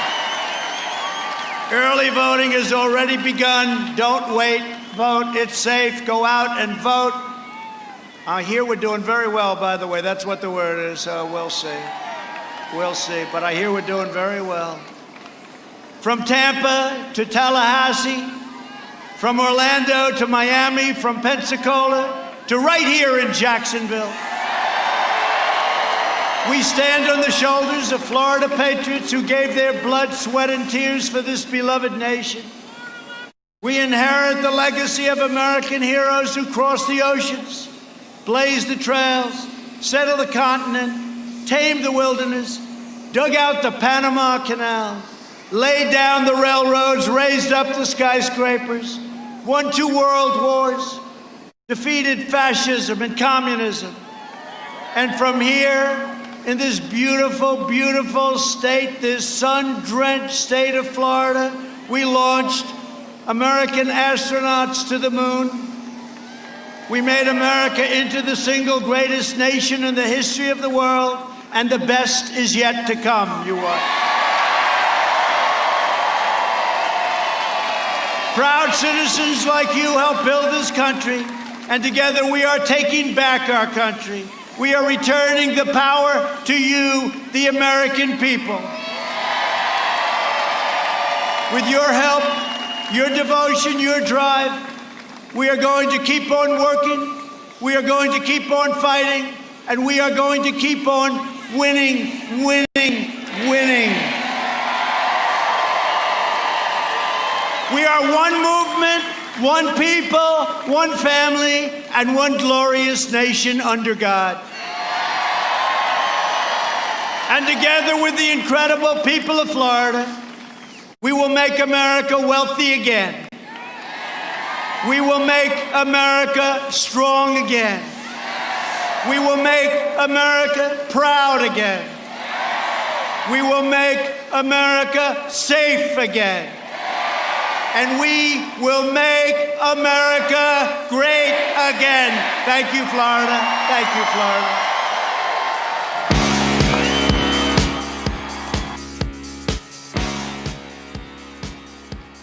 Thank you for keeping it here with us at Real America's Voice. That was President Trump as he spoke in Jacksonville, Florida, to an excited crowd of thousands. Our own Dr. Gina Loudon is on location there in Florida, bringing us live coverage all day today and tonight. And now here's a quick look at Dr. Gina's day while in Florida as she talked to people about why they attended the rally and whether they plan to vote by mail or in person. Well, the biggest thing for me is I've been a supporter of Donald Trump for a long time, and it's close enough to home, and I get to be around people that are like-minded, so it's a great event for me. You know, it's funny you asked that. I've received 3 mail-in ballots, and I didn't request any. I'm going in person to vote. Just to show my support for Donald Trump and America. This is my 8th rally, actually. Oh. Yeah. Wow. So I'm here to support Donald Trump and show America that we're here and we're behind him. I'll vote in person. All right, you know, that's the only answer I've had today. So I want to make sure my vote's counted, and that's the American way. We go and we show up at the polls. I believe that Trump is the man of the hour. I believe that he is the one. He made some promises. He's kept those promises, and I believe there's more and better things to come. It's like I had to be here. I know he won't know me or see me in the crowd, but it's kind of like, you know, that parent's there for you up in heaven. He knows I'm here. Oh, absolutely. I've been voting ever since I was old enough, and I quickly realized I was a Republican, and I value what they have to say as far as their platform. I will be voting in person, and I am so proud when I walk out of there. I still have the last voter sticker from the last vote. I do it always in person. So this will be my 2nd Trump rally. I got to go the first time he was in Jacksonville, and he is by far one of my favorite presidents, and I just hate Biden, and I don't want him in office. Unless there's a return policy on the voting, which wouldn't work out, I will definitely be voting in person because I don't believe in voting by mail. If you can go to Target, you can vote in person. Just to be able to see our president in his time and just to support a man that loves America first. I agree. This is kind of like a once-in-a-lifetime opportunity for me. First rally? Yes, this is my first rally. As I've gotten older, you know, I do realize how important it is to be like a voice in the government, because this is a blessing that not all countries have, to be able to vote. And I'm so excited to see our president in person and to hear him talk and give him all my support and let him know that I am, you know, a voice for him in these, you know, tribulating times and everything like that. This is a crazy environment to be in, and I just want him to know that each and every person out here does have his support, and I want to be one of those voices. I'm going to stand in line. I'm going to vote for our president by standing in line. Yeah, definitely same. Standing in line. I'm going to vote for him in person for sure. Now let's go out to Dr. Gina. Dr. Gina, tonight President Trump mentioned his recent 1776 initiative and stopping anti-American teachings. Combat the toxic left-wing propaganda in our schools. I announced something last week that was very popular, that we're launching a new pro-American lesson plan for students called 1776 Commission. We'll teach our children the truth about America, that we are the most exceptional nation on the face of the earth, and you haven't seen anything yet. You see what we're doing. I've also issued an executive order to prohibit the teaching of critical race theory in the federal government. That hateful Marxist doctrine paints America as a wicked nation, seeks to divide everyone by race, rewrites American history, and teaches people to be ashamed of themselves and be ashamed of their country. That's not happening anymore. We fired so many of these wise guys. Dr. Gina, your thoughts on what the president had to say tonight? Well, I can tell you that this crowd loves him. I've never seen this happen before, Jessica, and I wish you could see this behind me. They started a real live Trump train. Like, I don't know how to describe it, but like, you know, how they'll do around a nightclub at the end of the night where everybody just kind of starts randomly dancing in a train style. And people are really excited. And as they went past the press riser where I stand, they, of course, did all kinds of thumbs down gestures, booing us, holding up their signs, making their references to the fact that they feel like the press has not fairly covered this president. Of course, that wasn't necessarily directed to us, but to some of the perhaps alphabet soup networks or other cable networks that they feel have not been fair to them. So very interesting. Regarding the 1776 Commission and the things the president has had to say about them, I think it is that is a deep reach into his base, Jessica, something that this base has been asking for. It really puts aside so much of the identity politics and political correctness that has come out of the left over the past decade or so, and so many of the things that his base sees are wrong and that has created strife and division in the country, and really answers the question of how to move forward united together. And it doesn't ignore the rough spots of America's past. Rather, it incorporates them and reinstitutes history, which I think so many Americans really feel like we need to learn so that we don't repeat it. All right, well, thank you, Dr. Gina, and thank you for all your coverage all day today in Jacksonville, Florida. We know it was very hot, and we thank you so much for that. I also want to thank Jeff Cruer for joining our pre-rally coverage, and you can catch Jeff on Ringside Politics every weekday, Monday through Friday at 8 a.m. Eastern here on Real America's Voice. And my final thoughts for the evening is President Trump spoke directly to Florida when he mentioned, as he often does, that he will never allow America to become a communist or socialist country. The Democrat Party has been completely taken over by socialists, Marxists, and far-left extremists. They embrace the policies of communist Cuba, socialist Venezuela. They want to end the American dream for Hispanic Americans. We love Hispanic Americans. Wow. And it's something we hear the president mention quite often, but out of any state in the nation, it has the most meaning in Florida, the state with the highest population of Cuban immigrants in the country, a population that knows socialism firsthand, has escaped it, and has found their refuge and safety here in America.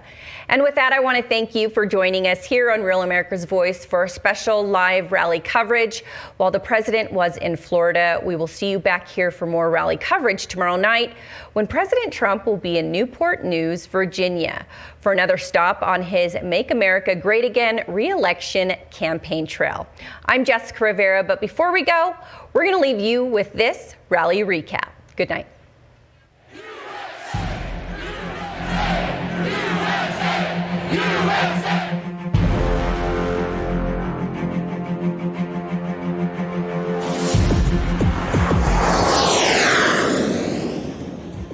We're in the Pittsburgh metro area here at the airport. Trump rally people are lined up since 3 o'clock this morning. Politicians, they think elections are about them, but that's not true. Elections are about the people and, putting them first. And you know what?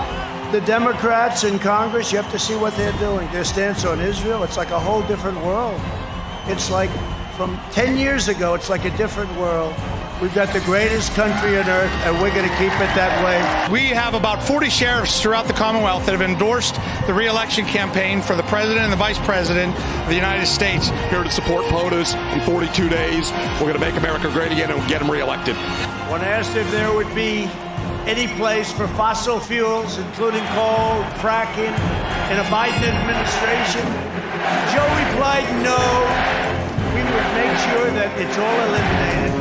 He tells it like it is. He's like somebody I grew up with. He does so many things that are good for America and for his fellow citizens. It's our campaign.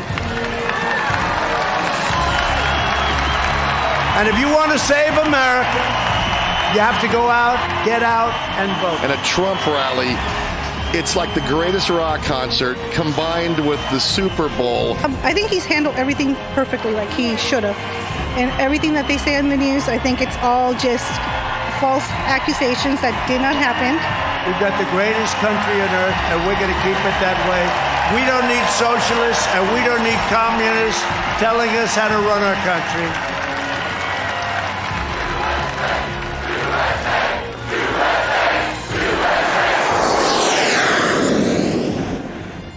The place is packed and crowded, even though the heat. I believe that Trump is the man of the hour. But the only poll that counts is on November 3rd, right? That's the only poll that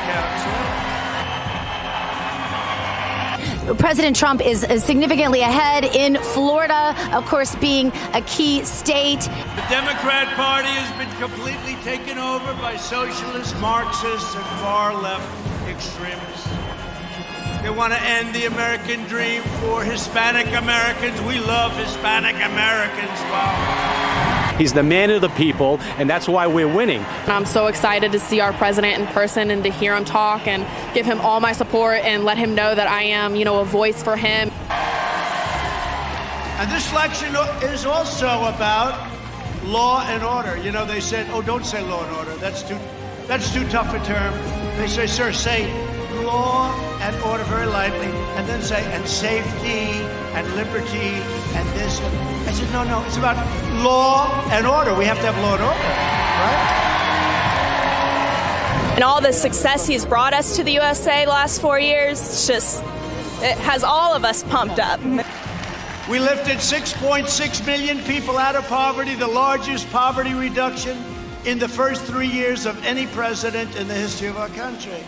We built the greatest economy in the history of the world, not only here, anywhere.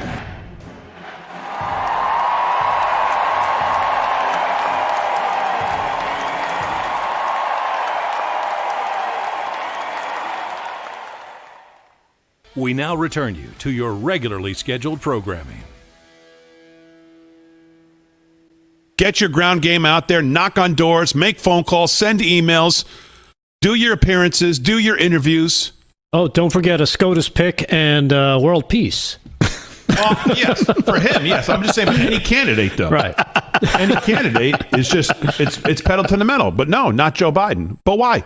Why does he need to campaign? The media will campaign for him. We've said that. And that's exactly what's going on.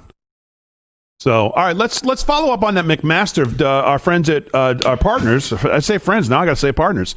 Partners at Just the News. John Solomon and his crew. And by the way, David Brody debuted today. His show, The Water Cooler, at